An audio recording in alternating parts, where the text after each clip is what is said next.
Today's Old Fat Guy's kitchen tip is how to peel tomatoes. So you can chop them up and use them for stews or soups or salsa or anything else you want to make. Now the first thing you need to do when you're going to peel tomatoes is to core out the end of the tomato, because that's a little hard and you don't want it in whatever dish you're going to have, so just cut that out.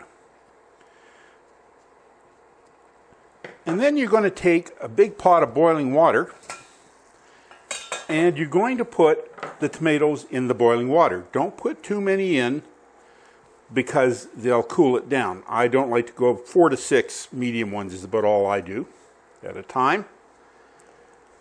And once you've got them in the boiling water, you just want to let them sit in the boiling water for 2 minutes.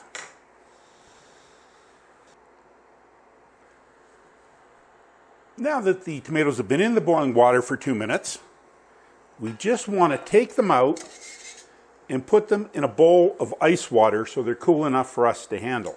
Just take them out, put them in the ice water.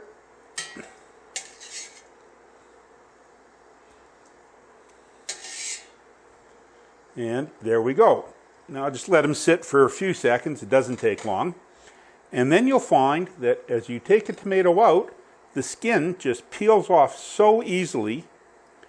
It's no difficulty whatsoever. And you're ready to take these tomatoes and to chop them, freeze them, can them, do whatever you want with them. So I'm David Farrell, and I'm the Old Fat Guy, and you know how to peel a tomato.